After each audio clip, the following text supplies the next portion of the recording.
అన్న రాజధాని ఫైల్స్ గురించి చెప్పాలి అంటే నేను ఆంధ్ర కాదు, పక్క తెలంగాణ బిడ్డ, తెలంగాణ పోరోడిని.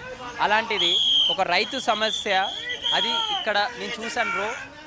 రాజధాని గురించి రైతులందరూ వాళ్ళ భూములన్నీ దానం చేసి ఒక మంచి రాష్ట్రం వస్తే అందరికీ ఉపయోగాలు వస్తాయంటే ఎవరైనా సపోర్ట్ చేస్తారు. మళ్ళీ అది గవర్నమెంట్ చేతికి వెళ్ళి నెగిటివ్ వెళ్ళి ఈ మూవీ పరంగా ఒక మెసేజ్ అయితే నేను చూశాను. కాబట్టి ఈ మూవీ చాలా మొత్తం రాజధాని టీం అందరికీ, ఎవరైతే టీం డైరెక్టర్ కానీ ప్రొడ్యూసర్ కానీ యాక్టర్స్ అందరికీ హ్యాట్స్ ఆఫ్. ఒక మంచి మెసేజ్ ఇచ్చారు రాజధాని గురించి. అంటే రైతు కష్టం అనేది చెప్పారు. రైతు ఎంత కష్టపడతాడో అంత కష్టం వాళ్ళకి ఇప్పుడు దొరకకపోవచ్చు ఎవరికి, కానీ అలాంటి కష్టం విలువ మనకి మూవీలో చూపించారు. కాబట్టి రాజధాని ఫైల్స్ ఒక ఎక్స్ట్రాడినరీ మూవీ. ఒక ఆంధ్రాలో రిలీజ్ అయ్యేది నేను విన్నా, ఎందుకు రిలీజ్ అయ్యో తెలీదు. ఎందుకంటే భాగవతం బండారం అంత ముందు అంత పేర్లు చెప్పే అవసరం లేదు. ఎందుకంటే నేను ప్రాపర్ తెలంగాణ, నేను ఆంధ్ర కాదు కాబట్టి అనుభవం లేని దాని గురించి చెప్పొద్దు. సినిమా ఖచ్చితంగా చూడండి, వాస్తవాలు ఏందో అని తెలుసుకొని మరీ ఓటు వేయండి, అంతే. దానికి మించి ఇంకా చెప్పలేను. రైతు బిడ్డ, రైతు దేశానికి వెన్నెముక్క. అలాంటి రైతుకి మీరు కాపాడాలి.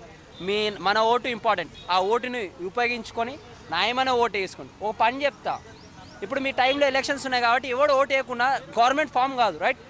ఆ గవర్నమెంట్ ఫామ్ కాకపోతే ఎవడొస్తాడు? ప్రాపర్గా వాళ్ళే దిగుతారు. ఎప్పుడు మన జనాల్లోకి వెళ్ళి ఒక నాయకుడు వస్తాడు. ఆ నాయకుడు మనకి చాలా ఇంపార్టెంట్. అదొక్కడు గుర్తుపెట్టుకోండి. ఓటు ఎవరు వేయకుండా గవర్నమెంట్ రాదు. అలాంటిది ఒక గవర్నమెంట్ రావాలంటే జనాల్లోకి వెళ్ళి ఒక నాయకుడు వస్తాడు. అలాంటి నాయకుడిని ఎందుకొని పరిపాలన చేసుకోండి భయ్య. Hats off. Thank you.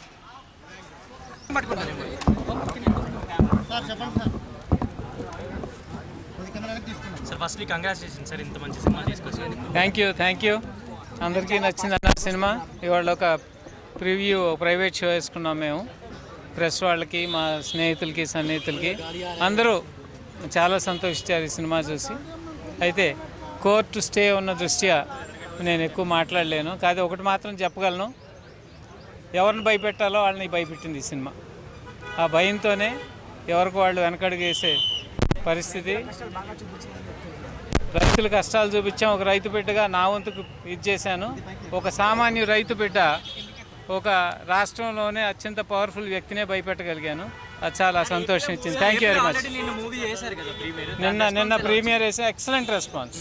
చూసిన వాళ్ళందరూ కూడా చాలా ఎమోషనల్గా రైతుకి రాష్ట్రానికి మధ్య ఉన్నటువంటి బంధం ఏదైతే ఉందో, ప్రతి పౌరుడికి రాష్ట్రం మీద ఉన్నటువంటి బాధ్యత, ఇవన్నీ కూడా బాగా చూపించాం. ఆ ఎమోషన్ బాగా నచ్చింది అందరికీ. సో నాకు వేల కొలది మెసేజెస్ వస్తున్నాయి. చాలా బాగుంది, ఇంత మంచి సినిమా తీశారని. సినిమాని ఒక సామాజిక బాధ్యత అనుకున్నాను, ఆ బాధ్యతగానే తీసాం cinema. Thank you very much. ఈ అడ్డంకి రేపు తొలగిపోతుందని ఆశిస్తున్నాను. కోర్టు ఎప్పుడైనా సరే సామాన్యుడికి రైతు పక్షాన ఉంటుందని చెప్పి ఆశించాం. ఎవరిని హేళనగా తీయలేదు ఈ సినిమా. జరిగిన వాస్తవాలే చూపించాం. జరగబోయే పరిణామాలు కూడా అది ఫిక్టీషియస్ పార్ట్ ఉంటుంది. అది మాకు we have right for expression, ఆ క్రియేటివ్ ఎక్స్ప్రెషన్ ఉంది, అది చూపించాం. అంతవరకే కానీ సినిమా ఎవరిని నీచంగాను లేకపోతే హేళనగాను ఎవరిని చూపించలేదు ఈ సినిమాలో. రైతులు హీరోలు, రైతులను హీరోలను కానీ చూపించాం, రైతులను బాధ పెట్టే వాళ్ళని విలన్గా చూపించాం. Okay, thank you.